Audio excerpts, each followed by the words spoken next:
ये मेरे हाथ में जो आप फर्टिलाइजर देख रहे हैं, लिक्विड फर्टिलाइजर, ये 2 चीजों से बना हुआ है। हमारे किचन के ही छिलकों से बना हुआ है। 2 प्रकार के जो छिलके हैं उन्हीं से मैंने ये फर्टिलाइजर बनाया है।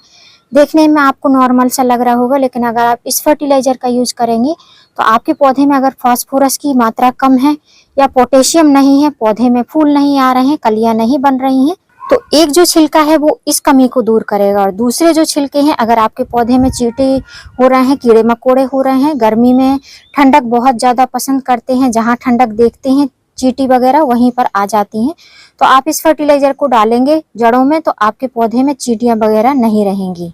और ये एक बायो फर्टिलाइजर है, मतलब कि ऑर्गेनिक फर्टिलाइजर है। इसको डालने से आपके पौधे में किसी प्रकार का नुकसान नहीं होगा और इसकी कोई टाइम लिमिट नहीं है। आपको किस टाइम पर डालना है, सुबह डालना है, शाम को डालना है। तो इसको अगर आप चाहें तो अर्ली मॉर्निंग, मतलब कि 9 बजे के पहले पहले अपने पौधे की जड़ों में दे सकते हैं, या फिर शाम को जो है 5 बजे के बाद अपने पौधों की जड़ों में इसको अप्लाई कर सकते हैं। हेलो फ्रेंड, मैं सविता ग्रीन गार्डन गुजरात से। आज मैं आपको ऐसा फर्टिलाइजर बताऊंगी जिसमें फास्फोरस की मात्रा भी रहेगी और पोटेशियम भी भरपूर रहेगा। फास्फोरस आपके पौधों की जो स्टेम रहती है उनको मजबूत करता है, और जो पोटेशियम रहता है, पोटेशियम रिच फर्टिलाइजर जब आप अपने पौधे को देते हैं तो पौधे जो है हेल्दी ग्रोथ करते हैं, कलियां काफी अच्छी बनती हैं, और जो भी कलियां बनती हैं वो ड्रॉप नहीं होती हैं, मतलब कि कलियां पीली होकर गिरती नहीं है और वो फूलों में कन्वर्ट हो जाती हैं। ये 2 प्रकार के छिलकों से बना हुआ फर्टिलाइजर है, जिनको नॉर्मली इस टाइम पर आपके घर में जरूर होते होंगे, आपके किचन में, जिनको आप कचड़े के डिब्बे में जरूर ही फेंक देते होंगे। पौधों को मजबूती प्रदान करने के लिए सबसे पहले हमको उनकी रूट पर काम करना पड़ता है। जब उनकी रूट्स मजबूत हो जाती हैं उसके बाद में हमको उनके स्टेम पर काम करना रहता है। जितनी ही इनकी स्टेम जो ब्रांचेस हैं जितनी अच्छी मजबूत रहेंगी, एकदम ग्रीनरी रहेगी इनमें, और जितनी ही थिक रहेंगी उतने ही अच्छे इनमें कलियां और फूल बनते हैं। तो रूट डेवलप करने के लिए तो डिफरेंट फर्टिलाइजर होते हैं। ऑर्गेनिक फर्टिलाइजर भी रूट के लिए मैंने बहुत सारे बताकर रखे हुए हैं। आज हम बात करेंगे ऑर्गेनिक वे में अगर हमको अपने पौधे को फास्फोरस की मात्रा देना है। गर्मी जैसे कि पता है कि बहुत ज्यादा गर्मियां पड़ रही हैं, एकदम तड़कती हुई गर्मी है, तो इस गर्मी में अगर आप अपने पौधे को जड़ों के साथ साथ इनके स्टेम को भी मजबूत करना चाहते हैं तो इसके लिए आपको कहीं भी जाने की जरूरत नहीं है। आपके ही किचन में सभी प्रकार के पोषक तत्व मिल जाते हैं जो कि हमारे पौधों को जरूरी रहते हैं। जो चीजें हमारे लिए जरूरी होती हैं, जिनको हम अपने खाने में यूज करते हैं, वही सब चीजें अगर हम अपने पौधों में भी यूज कर लें तो पौधे भी हमारे उसी तरीके से हेल्दी हो जाते हैं। जैसे कि हम जो पोषक तत्व लेते हैं तो हमारी हर प्रकार की कमी को पूरा करते हैं। फास्फोरस रिच फर्टिलाइजर के लिए आप चाहें तो आप जो है बोन मील का भी यूज कर सकते हैं, लेकिन जो लोग बोन मील नहीं यूज करते हैं, जो कि एक हड्डियों के चूरे से बना हुआ होता है, जानवरों की हड्डियों के चूरे से, तो आज मैं जो फर्टिलाइजर बताऊंगी उसका अगर आप यूज करेंगे तो आपके पौधे को फास्फोरस की मात्रा बहुत अच्छे से मिल जाएगी। दूसरा जो फर्टिलाइजर है वो भी एक छिलके से ही बना हुआ फर्टिलाइजर है, दोनों को मिक्स करके मैंने बनाया हुआ है। तो इस फर्टिलाइजर का आप यूज करेंगे तो आजकल क्या है, मिट्टी में नमी रखने के कारण से मिट्टी में जो है चींटियां बहुत जल्दी से आ जाती है, क्योंकि मिट्टी में जहां भी मतलब कि चींटियों को ठंडक मिलेगी वहीं पर चींटियां घर बना लेती हैं। तो हमको अपने पौधे को ऑर्गेनिक फर्टिलाइजर तो जरूर देना है, लेकिन ये भी याद रखना है कि हमारे पौधे की मिट्टी भी सुरक्षित रहे। पौधे की मिट्टी में किसी प्रकार के कीड़े मकोड़े नहीं होने चाहिए। तो इस बात को ध्यान रखते हुए भी जो मैंने जो छिलके से फर्टिलाइजर बनाया है उससे जो है आपके पौधे की मिट्टी में चींटियां नहीं होंगी, पौधे में जो है न्यूट्रिशंस बराबर मिलेगा, और आपके चाहे हिबिस्कस के प्लांट हो, गुलाब के प्लांट हो, मोगरे के प्लांट हो, जो भी फ्लावरिंग प्लांट है, अगर उसकी मिट्टी में आप ये फर्टिलाइजर डाल देंगे तो फ्लावरिंग बहुत अच्छे से होने लगेगी। तो आजकल सबके घरों में तरबूज के छिलके रहते होंगे, क्योंकि गर्मी का सीजन है तो तरबूज तो जरूर आते हैं, जिनको वाटरमेलन बोला जाता है।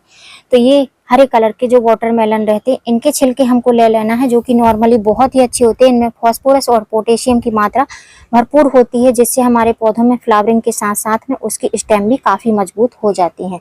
तो अभी मेरे पास में फ्रेश नहीं है, जो मैंने फर्टिलाइजर यूज किया है उसी का मैं दिखा रही हूँ। आपके पास में फ्रेश है तो उनको आप इस तरीके से कट कर लीजिए, और आप चाहें तो इसके जो रेड पार्ट हैं इनको हटा दीजिए। रहेंगे भी तो कोई दिक्कत नहीं है, क्योंकि मैंने जो दूसरा फर्टिलाइजर इसमें ऐड किया है उसकी वजह से इसमें किसी भी प्रकार की चींटियां वगैरह नहीं होंगी। तो ये जो फर्टिलाइजर बनता है इसमें बहुत सारे लोगों की समस्या रहती है कि इससे जो है हमारे गमले की मिट्टी में चींटियां हो जाएंगी। तो जो मैंने फर्टिलाइजर ऐड किया है इससे बिल्कुल भी चींटियां नहीं होंगी। तो आप जितना भी चाहें, जितने भी छिलके चाहें, आपके पास में जितने भी छिलके हों, इन छिलकों को आप छोटे छोटे बड़े बड़े जैसे भी पीस में कट करके और किसी कंटेनर में भरकर पानी भर के रख सकते हैं। दूसरा, ये सबसे अच्छा मैजिकल फर्टिलाइजर है आपके मोगरा, गुलाब और गुड़हल के लिए। तो ये जो है विटामिन सी युक्त फर्टिलाइजर है और इसके जो छिलके रहते हैं और इसकी जो पल्प रहते हैं इनमें भी बहुत ही अच्छा न्यूट्रिएंट्स रहता है। जितना ही इसके जूस में न्यूट्रिएंट्स रहता है उतना ही ज़्यादा इसके पल्प में भी, ये जो ऊपर का पील है इसमें भी न्यूट्रिएंट्स रहता है। इसकी स्मेल इतनी तेज रहती है कि पौधे में अगर मिट्टी में आप डाल देते हैं तो आपका जो है एसिडिक लेवल बैलेंस रहता है। उसके बाद में जो है मिट्टी में अगर कीड़े मकोड़े हैं, चींटियां वगैरह हैं तो वो काफ़ी आसानी से भाग जाती हैं। तो गर्मी में जितना ही हम ऑर्गेनिक फर्टिलाइजर देते हैं तो हमको साथ में ये फर्टिलाइजर भी यूज करना चाहिए, नींबू के छिलकों का भी यूज करना चाहिए। इसको मैंने तरबूज के छिलकों के साथ ही इनके जो है 4-5 टुकड़े जो कि हम यूज कर लेते हैं, जूस यूज कर लेते हैं और इसको पील को हम फेंक देते हैं। तो इनके मैंने पील्स को भी ऐसे ही इसको पानी में डाल दिया था एक नाइट के लिए। तो मैंने कुछ इस तरीके से इस कंटेनर में बना कर रखा हुआ है। तो एक नाइट के लिए भिगोने के बाद में कुछ इस तरीके से हो सकता है। आप अगर चाहें तो 2 नाइट के लिए भी भिगो सकते हैं। इससे ज़्यादा आप बिल्कुल भी ना भिगोएं, क्योंकि बहुत ज़्यादा ये गल जाएंगे। तो इसमें हो सकता है अगर आपने लेमन के पील्स नहीं डाले तो इनमें आपको कुछ अलग ही प्रक्रिया दिखने लगे। तो आप 1 से 2 नाइट तक ही भिगोएं, इससे ज़्यादा आप ना भिगोएं इनको। अब ये 2 चीज़ों से, 2 छिलकों से बना हुआ हमारा फर्टिलाइज़र बहुत ही अच्छा फर्टिलाइज़र बनकर रेडी होगा। जिनको भी शिकायत रहती है कि जो हम वेजिटेबल पील या जो है फ्रूटिंग पील्स डालते हैं तो हमारे पौधे की, गमले की मिट्टी में चींटियाँ वगैरह हो जाती हैं, लाल चींटी, काली चींटी, तो वो बिल्कुल भी नहीं होंगी। इस तरीके से आप 2 पील्स को यूज़ करिए। और अब इसको हम निकालेंगे लिक्विड को। इस लिक्विड को निकालने के लिए आप चाहे छन्नी का यूज करें और छन्नी का नहीं भी यूज करेंगे, क्योंकि इसके पीस जो है थोड़े बड़े बड़े से हैं तो कोई भी नुकसान नहीं करेंगे। इस तरीके से ये फर्टिलाइजर बनकर रेडी हुआ है। देखने में आपको थोड़ा सा कलर चेंजिंग लग रहा होगा। अब इसको हम डाइल्यूट करेंगे। फर्टिलाइजर को फाइनल स्टेज तक बनाने के लिए सबसे पहले हम इसमें 1 गिलास लिक्विड फर्टिलाइजर डालेंगे जो कि हमने अभी बनाया है, और इसमें 2 गिलास या 3 गिलास हम पानी डालेंगे। अभी गर्मी के टाइम में आप जितना ही पतला फर्टिलाइजर अपने पौधे को देंगे, पौधा उतने ही अच्छे से जड़ों में इस फर्टिलाइजर को ले पाएगा। अभी भी देख सकते हैं कलर इसका बहुत ज़्यादा चेंज नहीं हुआ है। अब इस फर्टिलाइजर को आप किसी भी प्लांट में डाल सकते हैं, अपने किसी भी फ्लावरिंग प्लांट में, या जो है इंडोर प्लांट है उनमें भी यूज कर सकते हैं। इंडोर प्लांट में भी चींटियां नहीं होंगी, कारण यही है कि इसमें नींबू की मात्रा है, विटामिन सी भी मिलेगा और चींटियां भी नहीं रहेंगी, पौधे भी आपके सुरक्षित रहेंगे। यहाँ पर आप देख रहे हैं मेरे है पॉर्चुला का, इनमें बहुत अच्छे से फ्लावरिंग स्टार्ट हो गई। मैं जितने भी फर्टिलाइजर बनाती हूँ इनमें ज़रूर यूज करती हूँ, और बदल बदल कर फर्टिलाइजर हमको देना चाहिए अपने पौधों में। और फर्टिलाइजर को हमेशा थोड़ी थोड़ी मात्रा में ही देना चाहिए। मैं डेली ही इनमें ऑर्गेनिक फर्टिलाइजर का ही यूज करती हूँ।